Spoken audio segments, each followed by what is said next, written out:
Ito po'y pangatlong pagkakataon na tumatakbo si Stella Kimbo. Ayaw po niya sagutin. Bang! Sorry, ma'am. You have an explanation lang po dun sa blank pages po. Nagmamadali Oh, sa nagmamadali the next na. event. Yeah, we were waiting yesterday, ma'am. Ma'am, kindly explain daw po yung... Any explanation lang po sa blank pages po. Yun, wala. Umiwas si House Committee on... Nakikiusap lang ako sa mga ulol na to. Kung sino yung gumagawa ng ganun. Pwede bang sabihin ko sa inyo na do not Fuck. the people of the Philippines. Ulitin po natin, ha? Magkagulutan. Ulitin natin. Nakikiusap lang ako sa mga ulol na to. Kung sino yung gumagawa ng ganun. Pwede bang sabihin ko sa inyo na do not Fuck. the people of the Philippines. Magkagulo tayo. Huwag ninyo kaming isali. Buhay pa ako.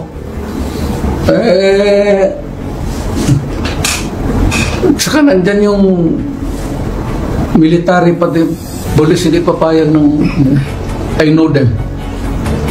The ever vigilant na military pati police.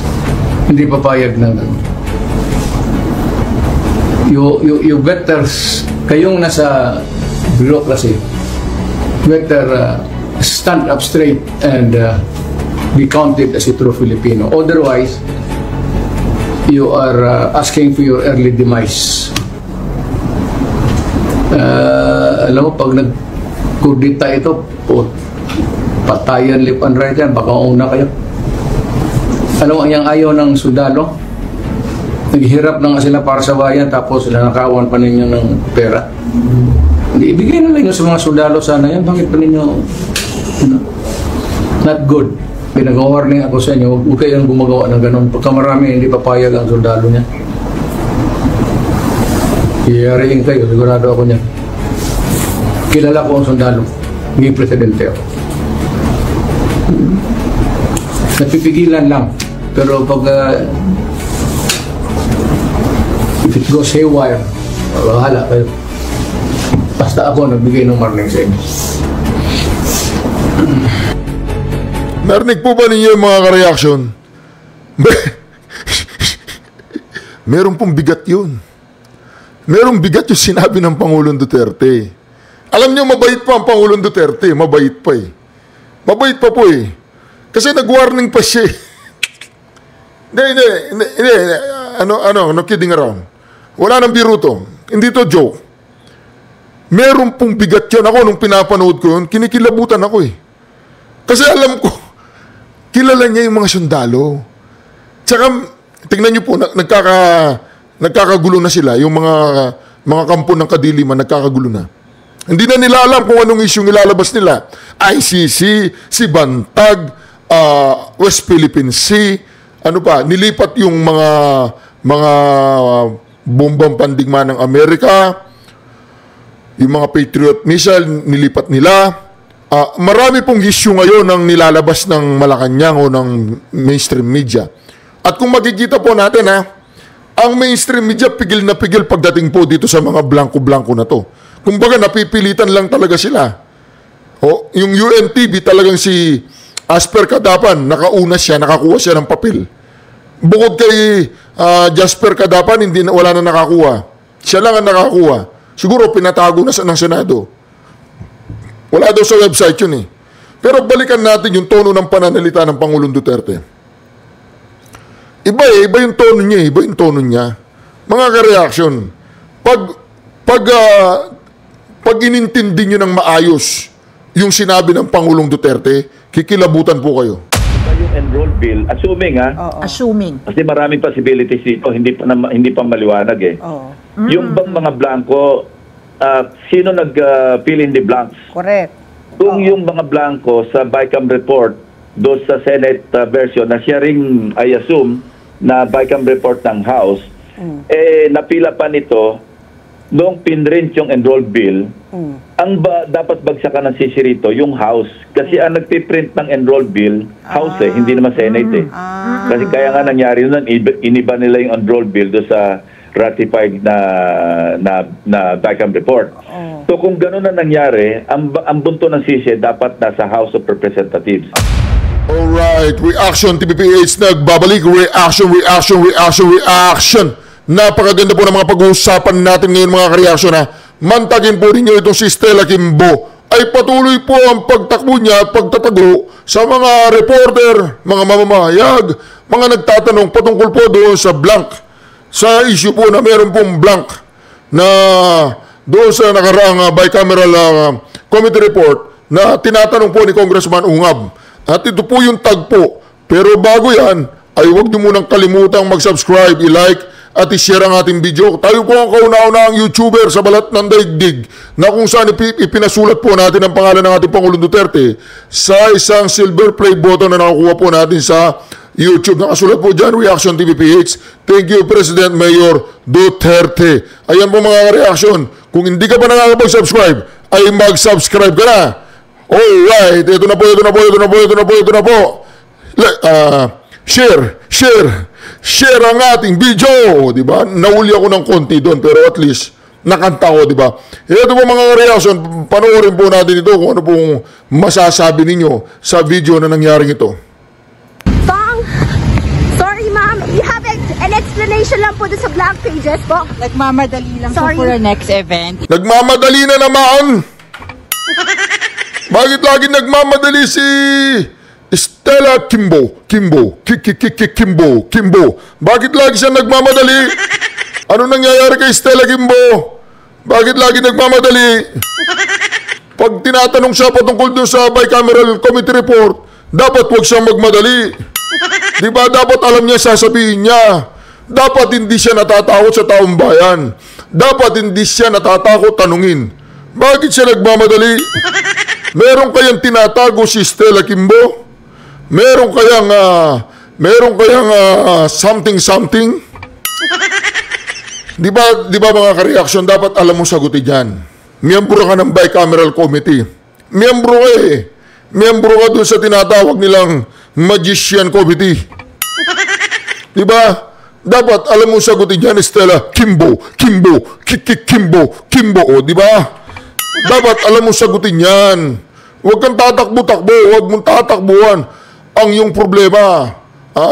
Dapat harapin mo ang iyong problema. Hindi mo mareresolba ang problema na yan kung ikaw ay laging tumatakbo sa iyong artistaban. Lagi mong tumatakbo sa kanyang artistaban. Itong si Stella Kimbo, di ba? Lagi po siyang tumatakbo sa kanyang artistaban. Ito po. Sorry, ma'am. An explanation lang po dun sa blank pages po. Nagmamadali lang Sorry. po for the next event. Yeah, O, diba? meeting yesterday, ma'am. Kahapon pa po. Hinahanap po kita kahapon pa, ma'am. Hindi niyo pa masasagot. Yung about dun sa ma'am. Yung about dun sa blank pages, ma'am. Ano pong gagawin natin, ma'am? O, di ba? Ito po'y pangatlong pagkakataon na tumatakbo si Stella Kimbo. Ayaw po niya sagutin. Sorry, ma'am. You have an explanation lang po dun sa blank pages po. Nagmamadali Oh, po for the nagmamadali next lang. event. Yeah, we were waiting yesterday, ma'am. Ma'am, kindly explain daw po yung... An explanation lang po blank pages po.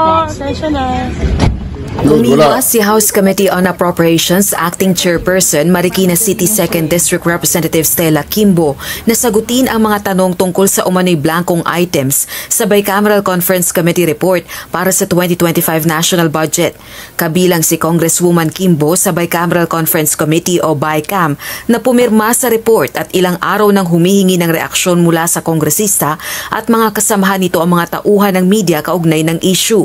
Pasado alas 9:30 gabi ng Huwebes, January 23, matapos dumalo sa isang hearing sa Kamara, hinabol ng House reporters ang mambabatas para muling tanungin hinggil sa mga aligasyon kaugnay ng budget. Gayunman, wala pa ring tugon ang mambabatas. Nakita po niya si Stella Kimbo, tumatakbo siya doon sa dilim. Ayan, oh. Ayan si Stella Kimbo, tatakbo siya. Kongresista at mga kasamahan nito ang mga tauhan ng media kaugnay ng issue. Pasado Ayan po, ayun o, umakyat siya o. gabi ng Huwebes, January 23. tumakbo o.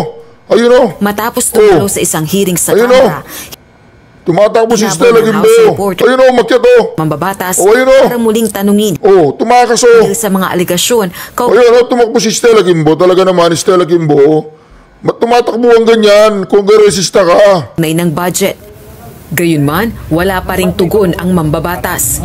Kong Stella, may issue. Nagmamadali lang siya. Okay. Pasensya na. Nagmamadali lang siya eh. Pero yung sa blank, Nagmamadali lang siya. Ay, Oo. nagmamadali lang siya. Wala pang kongresista na bahagi ng BICAM ang nagsasalita kaugnay ng umano'y blankong item sa Bicameral Conference Committee report. Oh, wala pang kongresista nagsalita na kabahagi ng BICAM upang ipaliwanag itong committee report. Wala pa pong kongresista. Ang mga nagsasalita, katulad ni Ortega, hindi siya kabahagi ng BICAM. Sino pa ba yung mga nagsalita na wala sa hulog? Marami nagsalita na wala sa hulog. Si Castro nagsalita din, wala din sa BICAM. Si Brosas nagsalita din, wala din sa BICAM. Itong mga epal na to nagsasalita, hindi naman tinatanong. Ito naman tinatanong na si Kimbo ayaw magsalita. Grabe. Para sa 2025 national budget, si Davao City 3rd District Representative Isidro Ungab ang naghayag na may mga blankong items. Kaya tinawag ni dating Pangulong Rodrigo Duterte na invalid ang nilagdaang pambansang pondo o General Appropriations Act ni Pangulong Bongbong Marcos Jr. Si House Deputy Minority Leader, ACT Teachers Party List Representative Franz Castro naman ang ikatlong kongresistang nagkumpirmang may blankong items sa BICAM report para sa 2025 national budget. Sunod kina Kabataan Party List Representative Raul Manuel at Davao City Representative Ungab. Hindi miyembro ng BICAM si Congresswoman Castro. Pero yung sinasabing BICAM na pinaratify, may mga ilang blanco. Pero yung sinabmit kay Presidente, so tingin na wala kaming alam doon kung meron mang blanco yan. So I hope na reconcile kasi hindi pwedeng may blanco yan na ibibigay sa Presidente. Matagal na rin itong isinusulong ang pagkakaroon ng transparency sa BICAM kaugnay ng ginagawang reconciliation sa bersyon ng panukalang budget ng dalawang kapulungan ng Kongreso. So ibig sabihin kung wala pong transparency mga ka-reaction, ibig sabihin yung ginagawa nilang pa-quorum o ginagawa nilang pagdinig dyan sa Kongreso ay mapapawalang saysay lahat yan kasakadahilan ng pwede nilang gawin, lahat ng pwede gusto nilang gawin, yung mga magician ng BICAM. Ganun po ba yun? Balak naman ng kampo ni Davao City Congressman Ungab na questionin sa Korte Suprema ang nilagdaang 2025 national budget dahil sa hindi pagdaan sa tamang proseso. Tanong nito, sino ang nagpuno sa blankong probisyon sa BICAM report na niratipikahan ng dalawang kapulungan ng Kongreso? Ayon naman kay Batangas 2nd District Representative Jervil Luistro, malaya ang sino mang dumulog sa Korte Suprema. Let those interested people file the necessary petition or action in the Supreme Court. Tayo naman ay napakataas ng tiwala sa ating hudikatura. I believe that they will resolve it strictly in compliance with our existing rules and laws. Samantala, naniniwala si House Deputy Majority Leader La Union 1st District Representative Paulo Ortega na layo ng aligasyon laban sa 2025 national budget na lumikha ng pagkakabahabahagi at ibalik umano ang 2 billion pesos na halaga ng alokasyon sa tanggapan ni Vice President Sara Duterte. Baka gusto nilang ma-restore yung mga budget na na-slash. Politics, it's really about politics. Matatanda ang binawasan ng pondo ng opisina ng Pangalawang Pangulo para sa taong ito dahil sa mga kontrobersyang ibinabato, kabilang na ang questionableng paggastos ng confidential funds. It works for them kung may controversy, it works for them kung may problema. Anong rason na maglalabas ka ng mga dokumento na hindi naman po reliable yung source at mga dokumento na may mga blanco at may kulang-kulang naman na pirma. Gayunman, ayon kay Congressman Ortega, wala pa siyang kopya ng sinasabing ratified BICAM report na may blankong items. Hindi rin miyembro ng BICAM ang mambabatas. Rosa Licoz, UNTV News and Rescue. O hindi naman miyembro si Ortega, balbasarado na to nagsasalita no? Hindi naman miyembro to nagsasalita. Pabibo talaga tong si Ortega no? Parang kawig niya yung model ng yung hotdog yung pabibo. Kamukha niya Pero dito mga reaction, makikita po natin dito na May nangyari na rin palang ganyan noong panahon ng ating Pangulong Duterte.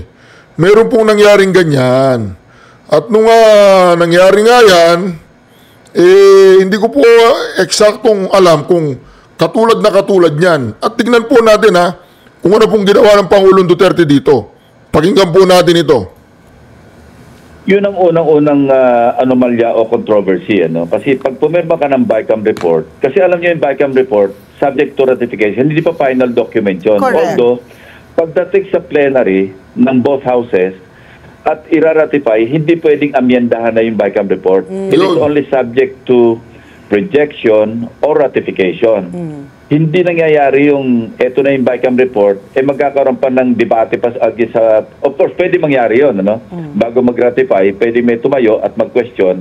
Ang mangyayari doon, i-reconstitute yung BICAM, ibabalik sa BICAM yung report, yung committee report, para pag-aralan muli. Pwede sana nangyari yon dahil kung nakita ng ilang senador at na-question nila sa floor bago magbotohan sa ratification na may mga blanco, valid yung ground para ibalik uli sa BICAM, mag-reconstitute yung BICAM at hindi i-ratify muna. Maski ma-delay yung pagpapasa ng budget at abutin pa ng Enero para magkaroon ng ilang panahon na magkaroon ng reenacted budget, mas mahalaga yon, mas mahalagang makorek yung mga mali kasi hindi pwedeng merong blanco. Noong 2018, natatandaan ko, para sa 2019 budget, meron din ganyan nangyari. Pero iba naman yung, parang deja vu nga ito nung malaman ko tungkol sa mga blanco. Kasi ang nangyari noon, nag-ratify kami, nag-ratify yung House sa ilalim ng ni Speaker GMA pa ito noon. Napansin namin ng mga staff ko, teka muna, parang magkaiba yung na-ratify namin sa Senado, na yung ganun din ang na-ratify na para faithful reproduction yan ng BICAM report, yung enrolled bill. Pero nang nakita namin yung enrolled bill, bago na pirmahan ni Senate President Soto, nakita namin na teka muna, magkaiba yata ito. Merong para namamasyal na 75 billion pesos worth of different projects na nasama sa enrolled bill na hindi kasama sa ratified version o ratified BICAM report. So, pinwestiyon namin ito. Pinagbigay alam namin kagad sa Malacanang. And si Pangulong Duterte, through ES Bingbong Medialdea, kinausap namin, nag-usap-usap muna kami. Ang maganda noon, nagkakausap kami ng majority sa minority. Nagpulong kami noon, Senate President Soto, Senator Drilon ng minority bloc. Si Senator Loren Legarda, siya yung Finance Committee Chairperson. Tapos si Senator Gringo Honasan. So, kinusulta namin kasi walang lawyer sa amin. Kinusulta namin si Senator Frank. Ano magandang gawin ni Espirito? Kasi baka masisi naman siya kapag hindi niya pinirmahan yung enrolled bill, madidelay yung budget kasi Disyembre na yon. Maganda yung sinuggest ni Senator Drilon na parang i-annotate para bang i-qualify yung pagpirma. At yung ganun nga ginawa ni Senate President Tito Sen, na sinasabi niya doon sa pinirma niya, ang pinipirmahan ko lamang yung nakapaloob doon sa aming niratify na BICAM report. Hindi ko pinipirmahan yung enrolled bill mismo. Parang kinwalify niya. So, anong nangyari? Masusing tiningnan uli ng Malacanang noon at nakakita pa sila ng additional pa mga 20 billion. Wow. So yun ang pinakamalaking dito message na ginawa ng Pangulo na umabot ng 95.3 billion peso. Galing kasi yun sa... Sana kung may nakakita rin senador na iba yung enrolled bill, assuming Assuming. kasi maraming possibilities dito, hindi pa maliwanag Yung bang mga blanco, sino nag-fill in the blanks? Correct. Kung yung mga blanco sa BICAM report doon sa Senate version na siya ring, I assume, na BICAM report ng House, napila pa nito noong pinrint yung enrolled bill, dapat bagsakan ng sisirito yung House. Kasi ang nagpiprint ng enrolled bill, House hindi naman Senate Kasi kaya nga nangyari nun, iniba nila yung enrolled bill doon sa ratified na BICAM report. So kung gano'n na nangyari, ang bunto ng sisi dapat nasa House of Representatives. Well, may part din ng Senate kasi bakit hindi nyo pinoint out?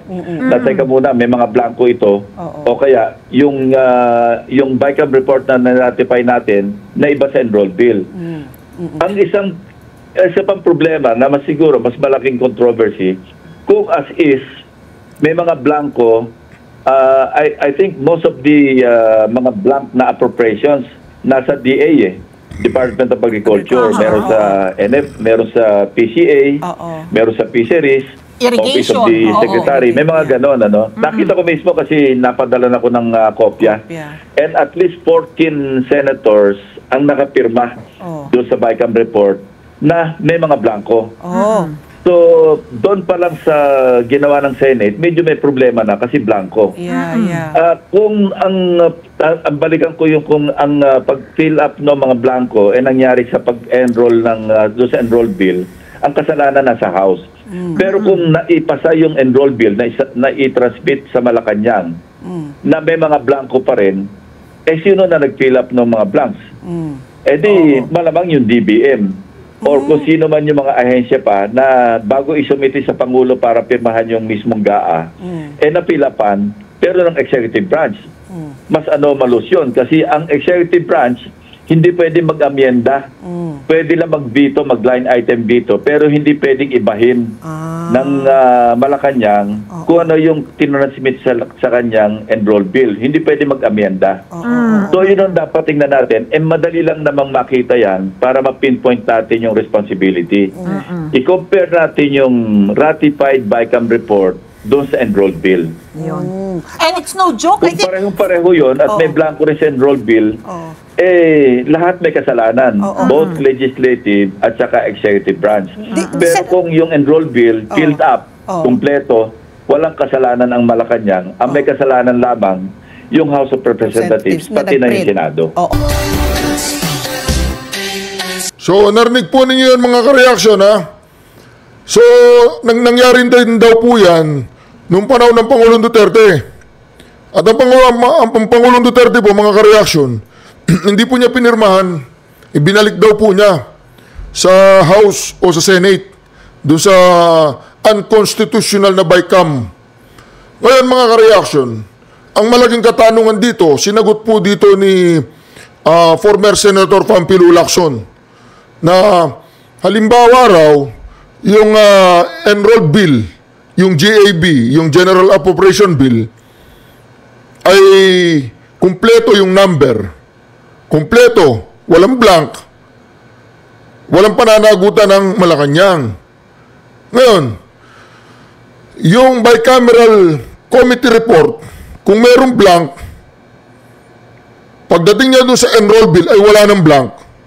Ang malaking katanungan daw po sa Kongreso, sino ang nagpuno sa enroll bill? Kasi makikita po natin dito mga ka-reaction, hindi naman po sa pag-ano ha, nakikita po natin dito, ayan o, kung makikita po natin dyan, ito po yung tinutukoy ni Senator,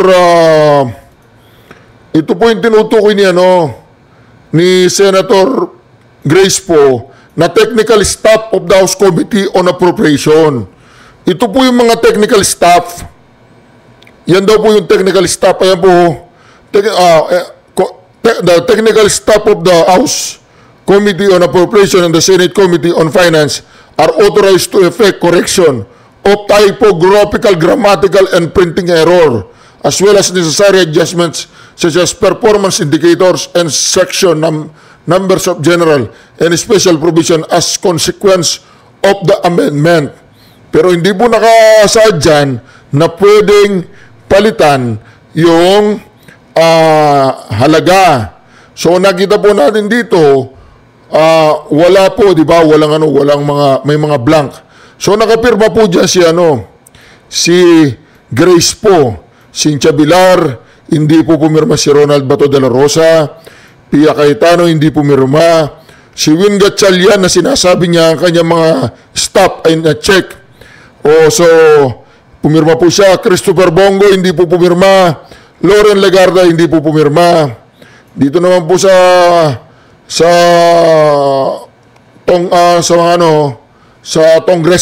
mga congressman, si Saldico pumirma, si Stella Ruiz, Kimbo, yan, pumirma po siya. Aurelio Don Gonzales pumirma, David J.J. Suarez pumirma, Manuel Jose Manix Madalipe pumirma, Jude Asidre pumirma, Neptali Gonzales II pumirma. Ito po hindi ko alam kung kanino pirma yan eh. Meron pa pong kasunod dyan, mga ka-reaction. Ito po ha. Ito po yung kasunod dyan. Ito. Ayan. So dito mga ka-reaction, Risa Ontiveros hindi pumirma, Jose Joboy Aquino II pumirma, Jaime Marcos hindi pumirma, Raul Angelo Hill Bungailon pumirma, Senator Jose Villanueva hindi pumirma, Romeo Acop pumirma, Juan Miguel Zubiri hindi pumirma, Eliandro Jesus Madrona pumirma, Joseph Victor J.B. Ejercito pumirma, Representative Michael John Duavit hindi pumirma, Mark Villar hindi pumirma, Marcelino Libanan pumirma, Senator Francis Tolentino pumirma, Jinggoy Ejercito Estrada pumirma, Senator Aquilino Coco Pimentel hindi pumirma, Francis Chiskilay Escudero pumirma. Ayun po mga ka-reaction. So yun po mga pumirma at hindi pumirma. Sa mga tinatawag nilang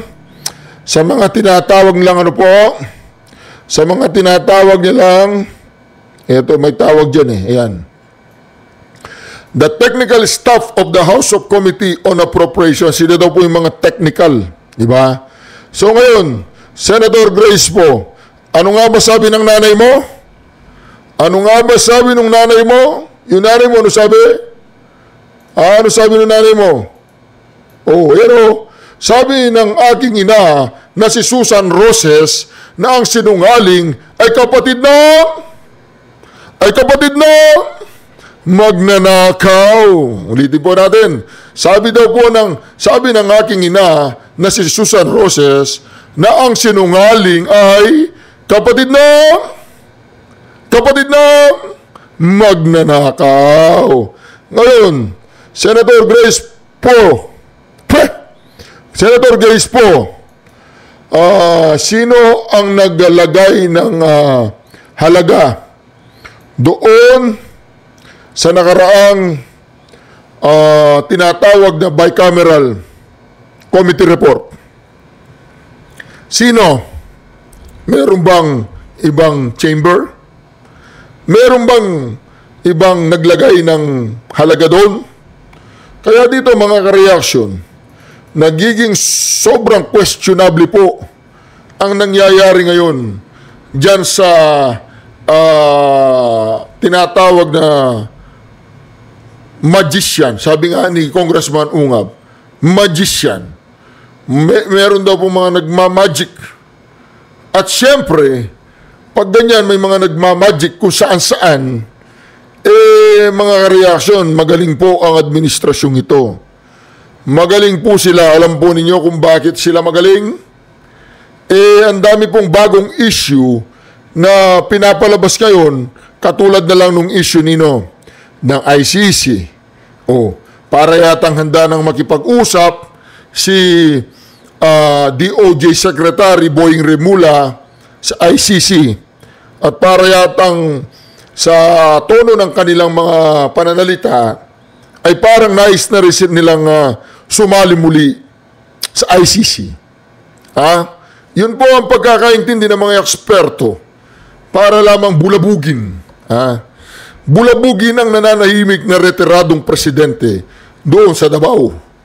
Ngunit subalit datapot bagamat hindi po sila atrasan ng Pangulo. Dahil ano po sabi ng Pangulo? Pakinggan po natin ang sabi ng Pangulong Duterte. Heto po ang sabi ng ating Pangulo. Pakinggan po natin. Sabi po kasi nila, ang ating Pangulo, ito po, pakinggan po natin ayan o. Nakikiusap lang ako sa mga ulol na to. Kung sino yung gumagawa ng ganun. Pwede bang sabihin ko sa inyo na do not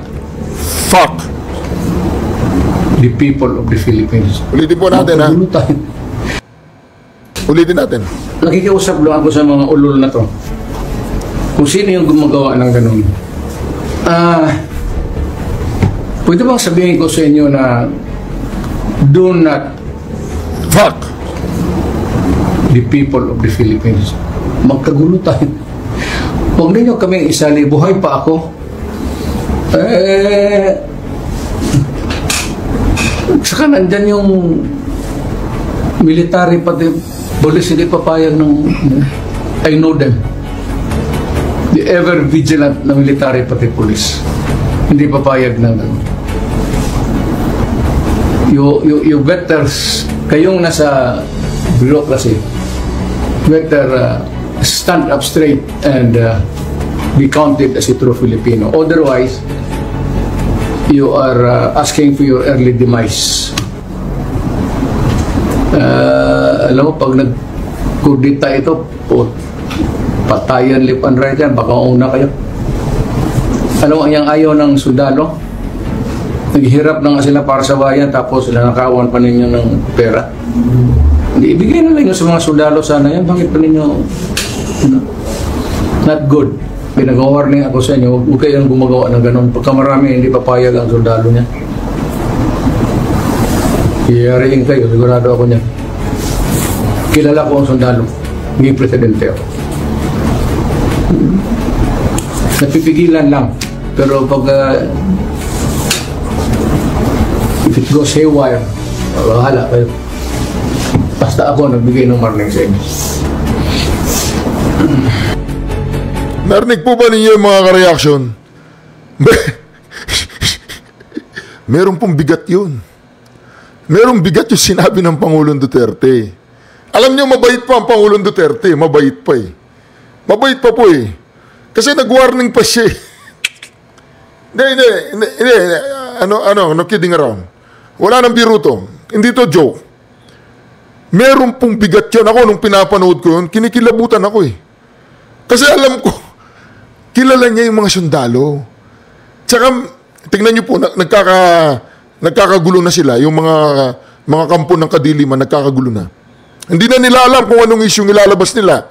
ICC, si Bantag, West Philippine Sea, ano pa, nilipat yung mga bombang pandigma ng Amerika, yung mga Patriot missile, nilipat nila.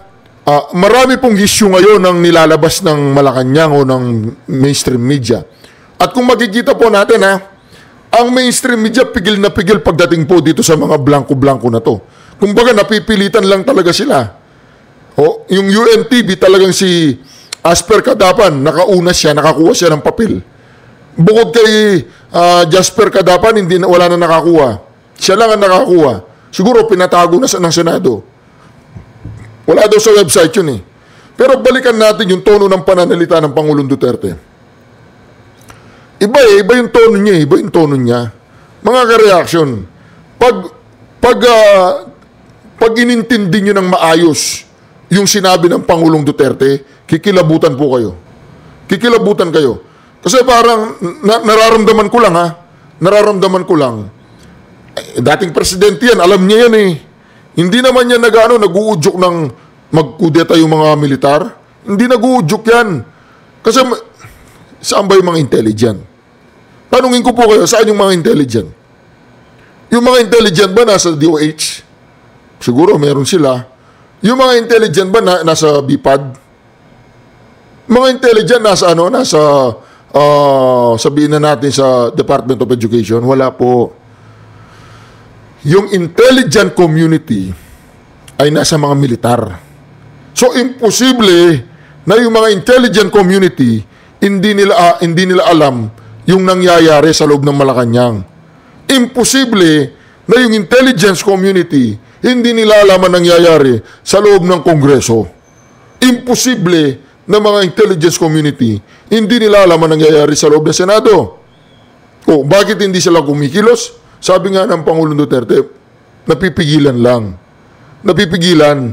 Kasi ayaw nila na ma-destable yung bansa natin. Hayaan nyo na sila magnakaw. Ilang taon lang naman yan eh. Okay na yan kaysa magkaroon ng destabilisasyon. mas malaki yung mawawala sa gobyerno. Hayaan nyo sila magnakaw ng bilyon-bilyon. Kesa naman marami pong mamatay at marami pong magkakagulo ang bayan natin. Lilipas din yan, ilang taon na lang yan, alis niya. Yan po ang prinsipyo ng mga militar. Pero, sabi ko nga, datapot subalit bagamat sumobra na yung mga yan at nakita ng mga militar na marami ng tao nasa kalsada, dyan na po lalabas sa mga militar. Dyan na po lalabas sa mga militar. Maraming salamat muli sa pagsama ninyo sa ating reaction video ngayon. Sa lahat po ng mga nag-subscribe na, maraming salamat. Sa lahat po ng mga nagpakulay, maraming salamat. Pambili ng kape, gatas, siguro pang-date. Siyempre, magdi-date ako, ha? O, diba? Lahat po ng mga nagpakulay, ay imagining nyo na lang po may kasama ko napakagandang babae. Yun, asawa ko yun.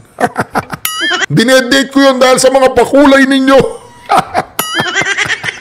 Anyway, mga reaction, maraming salamat. Syukran. Duterte. Duterte. Duterte. Duterte. Duterte. Duterte. God bless you all. Protect Sara Duterte.